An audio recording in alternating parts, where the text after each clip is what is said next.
내 영혼아, 여호와를 송축하라. 내 속에 있는 것들아, 다 그의 거룩한 이름을 송축하라. 내 영혼아, 여호와를 송축하며 그의 모든 은택을 잊지 말지어다.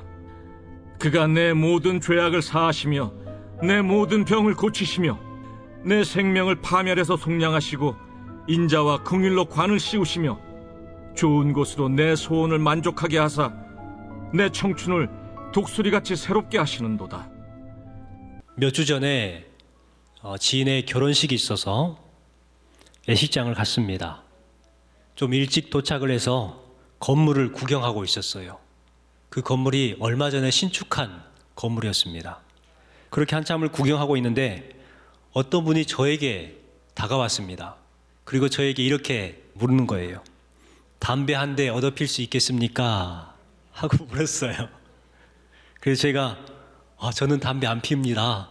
이렇게 했더니 쌩 하고 옆에 분한테 가더라고요. 그분은 또 옆에 분에게 또 이야기합니다. 담배 하나 얻어 필 수 있겠습니까? 했더니 그분은 담배를 피우시는 분 같아요. 손을 딱 넣는 거예요. 그러니까 이분이 갑자기 태도가 완전히 달라지더니 감사합니다. 감사합니다 하는 거예요. 그래서 이분이 이제 담배 깍불 꺼내가지고 담배에 있는 한 가치를 이렇게 그분에게 줬습니다. 그러니까 그 담배 하나를 받고 나서 또 고개를 숙이면서 감사합니다. 감사합니다. 이렇게 하는 거예요. 이분이 또 불도 없는 거예요. 저 불도 좀 붙여주시겠어요? 그러니까 이분이 라이터를 꺼내가지고 불을 붙여줍니다. 그러니까 이분이요, 감사합니다. 감사합니다 하는 거예요. 그리고 나서 이분이 담배를 피우시는데 그 표현이 좀 그렇지만 담배를 정말 맛있게 피시더라고요. 그냥 겁나게. 근데 피시고 나서 이제 다 피니까 담배꽁초를 쓰레기통에 버리고 담배 한 가지를 주신 분에게 또 가면서 인사를 하는 거예요. 감사합니다. 감사합니다. 잘 피웠습니다. 하고 이렇게 가더라고요. 담배 하나 피우는데 감사를 몇 번 했어요? 총 8번을 하더라고요. 와, 담배 한 가지 얻어 피는데 그렇게 감사합니다. 감사합니다를 연발을 하더라고요. 여러분 그 모습을 보면서 담배 하나 얻어 피는데도 저렇게 감사하고 또 감사한다는데 우리 성도들은 저렇게 감사하는 성도가 과연 있을까? 성도들은 정말 귀한 하나님 말씀을 듣잖아요. 그러면 우리는 8번이 아니라 100번도 감사해야 하는 거 아니겠습니까? 그런데 우리는요, 한 번 감사도 어색해하고 인색한 것을 보게 됩니다. 여러분은 하나님의 말씀 한마디, 한 구절에도 감사할 수 있는 여러분 되시기를 주님의 이름으로 축원합니다. 미국에서 병원을 개업한 어떤 의사의 이야기입니다. 이분은 하루 특별한 손님을 받았어요. 이 손님은 그냥 평범하게 보이는 아랍 사람이었습니다. 그런데 혼자 온 것이 아니라 경원 여러 사람을 데리고 왔어요. 그래서 의사 선생님이 이 사람은 유명한 사람이거나 좀 특별한 사람이겠구나 라고 생각을 했어요. 이분이 암 환자였는데 암이 점점점 회복이 되었어요. 입원하는 기간 동안 열심히 잘 돌보아서 그렇게 암을 치료해 주었습니다. 알고 봤더니 이 사람이요, 중동 어느 나라의 왕자였어요. 이 왕자가 감동을 해서 치료도 잘 됐고 하니까 병원에게 무엇인가를 해야 되겠다 생각을 하고 의사에게 이렇게 이야기했습니다. 병원비를 청구하실 때에 원하시는 만큼 청구하십시오. 이렇게 이야기를 했어요. 원하는 만큼. 그러니까 이 순간부터 의사가 고민하기 시작합니다. 도대체 얼마를 신청을 해야 될까? 200만 원을 청구할까? 한 1000만 원 정도를 청구할까? 막 이런 고민을 한 거예요. 그 다니는 교회 목사님에게 자초지정을 이야기하고, 목사님, 얼마를 청구해야 될까요? 하고 물었어요. 그러니까 목사님도 당황스러운 거예요. 적게 청구하면은 왕자의 신분을 무시한 게 된 것이고, 또 너무 많이 청구하게 되면은 양심이 없는 것이 되잖아요. 그래서 이럴 수도 없고 저럴 수도 없는 상황 가운데에 목사님께서 지혜를 가르쳐 주셨습니다. 신분에 걸맞게 주십시오. 이렇게 하라는 거였어요. 신분에 걸맞게 주십시오. 그러니까 의사가 이제 편지를 씁니다. 왕자님, 감히 왕자님에게 얼마를 청구하겠습니까? 그냥 왕자님 신분에 걸맞게 보내주십시오. 이렇게 썼단 말이에요. 며칠 뒤에 그 답신이 왔습니다. 그 편지에 이런 글이 써 있었어요. 덕분에 건강하게 되었습니다. 진심으로 감사드립니다. 그 귀하의 병원에 행운이 함께 하시길 바랍니다. 이렇게 편지가 있고 그 편지 안에 수표가 있었어요. 수표가 얼마였냐면 행운을 상징하는 7자와 7만 달러가 들어있었어요. 우리나라 돈으로 하면 8천만 원 정도 되는 돈이 왔던 거죠. 왜 왕자가 8천만 원을 줬냐? 왕자에 걸맞게 하기 위해서 준 거예요. 왕자에 걸맞게. 여러분, 이 걸맞게가 매우 중요합니다. 올해 우리가 살아오면서 코로나 때문에 너나 할 것 없이 모두 힘들었어요. 또 수해도 있었고 경제 불황에 전염병에 대한 두려움 때문에 갇혀 사는 한 해를 보내고 있습니다. 이러한 코로나 전국 가운데에서 우리가 하나님께 감사할 수 있을까요? 이렇게 힘든 가운데에 힘든 한 해를 보냈는데 이 힘들게 보낸 한 해를 감사할 수 있을까요? 저는 이 질문의 해답을 왕자의 이야기에서 찾고자 합니다. 왕자의 이야기에서 분명 왕자는 자신의 신분에 걸맞게 돈을 지불했습니다. 우리 성도는 성도의 신분에 걸맞게 감사하는 성도들이 되어야 돼요. 거룩한 신분에 걸맞게 감사할 수 있는 성도가 바로 우리가 되어야 합니다. 힘들었어요. 비록 수해 때문에 여러 가지 어려운 상황이 있었어요. 그러나 그러한 상황 가운데서도 찬양하고 감사할 수 있는 사람이 우리 성도들인 줄 믿습니다. 고난이 크면요, 성도들은 더 큰 감사를 해요. 절대 고난에 지지 않습니다. 흔들리지 않습니다. 바로 성도들이기 때문에 그래요. 여러분, 세상 가운데 우리가 환난을 당합니다. 어려운 일을 당합니다. 문제를 당합니다. 그러나 우리에게 뭐라고 해요? 담대하라고 말씀하고 있는 거예요. 왜요? 주님께서 세상을 이겼기 때문에 우리에게 담대하라는 것입니다.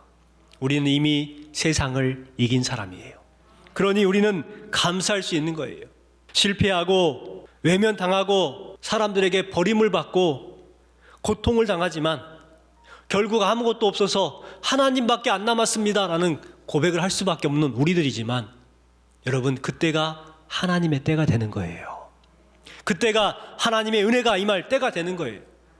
성경에 많은 사람들이 어려움 때를 통해서 하나님을 만났습니다. 그들에게 어려움이 없고 고난이 없었다면 그들은 하나님을 알지 못했을 거예요. 하지만 그 어려움 때문에 하나님을 만났고 하나님을 알게 되었고 하나님의 은혜를 체험하게 되었습니다. 어려운 때를 역설로 말한다면 은혜의 때지요.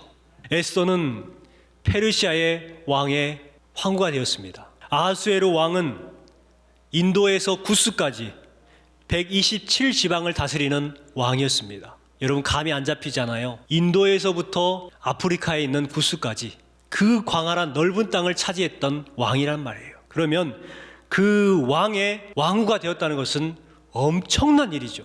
대단합니다. 정말 홍해가 갈라지는 기적과 같은 일이죠. 그런데 그때에 에스더에게 어려운 문제가 생깁니다.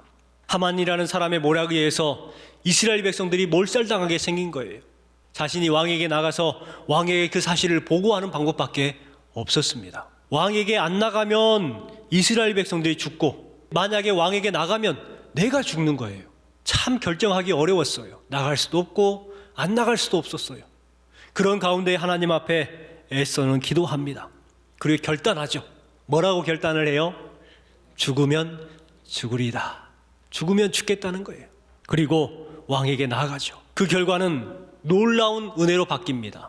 이스라엘 백성들도 살리고 자신도 왕에게 사랑을 받는 그러한 왕후가 되었습니다. 고난과 문제의 환경에 어떻게 반응하냐가 중요합니다. 이런 말이 있지 않아요? 낙관주의자는 비행기를 만들고 비관자는 낙하산을 만든다. 이런 말이 있습니다. 여러분, 낙관자이든 비관자이든 반드시 무엇인가를 하게 되어 있어요. 만들게 되어 있고 무엇인가를 나타내게 되어 있습니다. 그런데 낙관주의자는 비행기를 만든다는 거예요. 놀랍죠? 비관주의자는 언제 떨어질지 몰라서 조마조마하면서 근심하면서 겨우 만드는 것이 낙하산을 만든다는 거예요. 여러분은 지금 비행기를 만들고 계십니까? 낙하산을 만들고 계십니까? 환경이 어렵다고 비관하면서 그냥 조마조마하면서 절망의 낙하산을 혹시 만들고 계시진 않습니까? 이 어려운 때이지만 우리는 이 어려움을 극복하기 위해서 하나님이 주신 희망으로 하늘을 날 수 있는 비행기를 만드는 사람들이 되어야 될 줄 믿습니다. 오늘 말씀을 통해서 하나님의 은혜를 한번 생각해보고 감사를 회복할 수 있는 시간이 되었으면 좋겠습니다. 2절 말씀에 보면 은택이라는 단어가 나오죠. 이 은택, 바로 은혜 은자에 못택자를 씁니다. 이것을 직역하면 은혜의 연못이 되는 거예요. 은혜의 연못.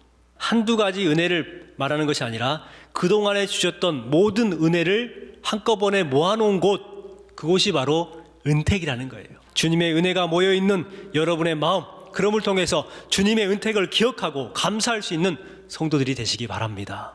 이 다윗은 그와 같은 사실을 너무나도 잘 알고 있었습니다. 그동안 생각해 보면 수많은 하나님의 은혜의 연못이 나에게 있었고, 또 주님의 은혜를 통해서 내가 이렇게 반짝반짝 빛나는 왕이 될 수가 있었다는 거예요. 이 택자는 제 이름에도 같은 택자를 씁니다. 못택자를 쓰고, 상자는 서로 상자를 씁니다. 그래서 직역하면 모든 이의 연못이라는 뜻이죠. 모든 사람들이 물을 떠서 마실 수 있는 연못. 참 이름 뜻 좋죠. 여러분들이 저를 통해서 여러분의 마음이 시원케 되는 은혜가 임하시길 주님의 이름으로 축원합니다. 제 소망이에요.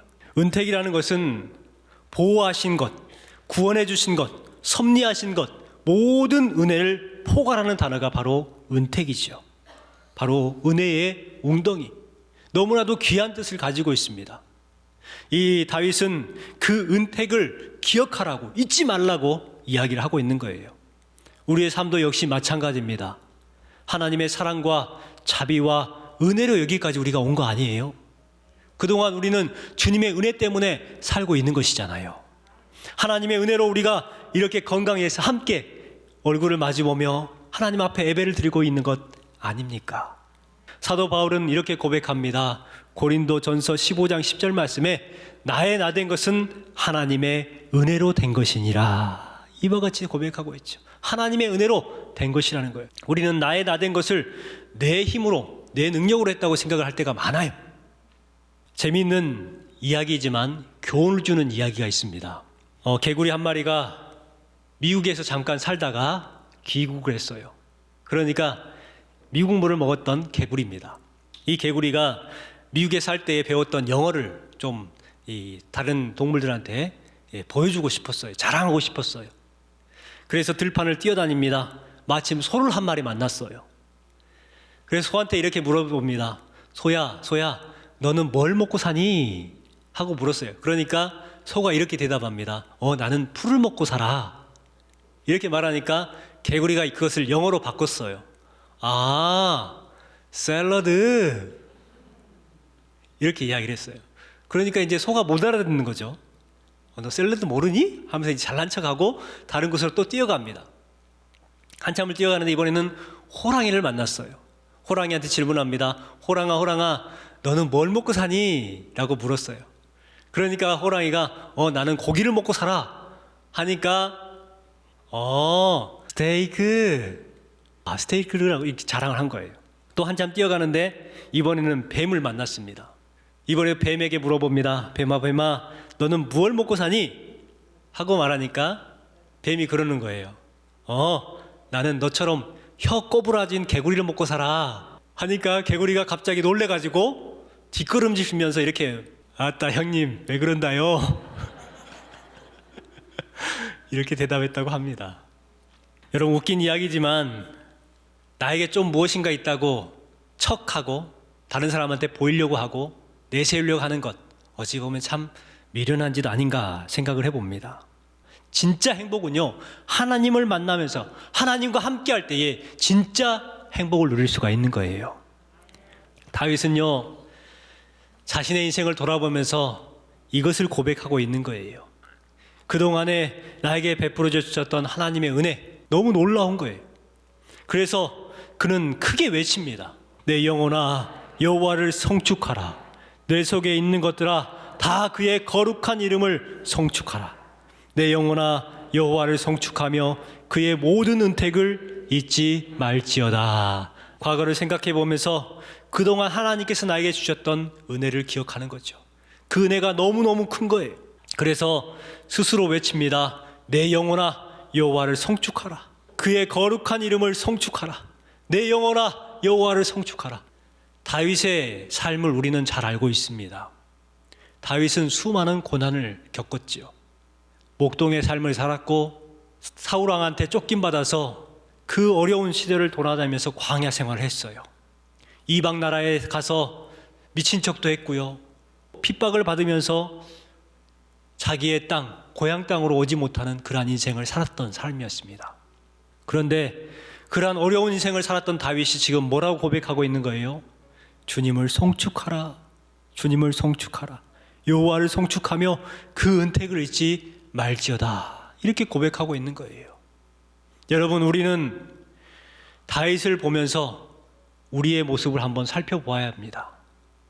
다윗은 이렇게 어려운 가운데서도 여호와를 송축하고 그의 은택을 잊지 말라고 스스로에게 고백하고 있는데, 우리는 조그만 어려움과 고난 때문에 하나님 앞에 감사하지 못하고 오히려 불만을 표하고 감사를 뒤로해버리는 그러한 삶을 살고 있지 않는가, 우리를 돌아보아야 합니다.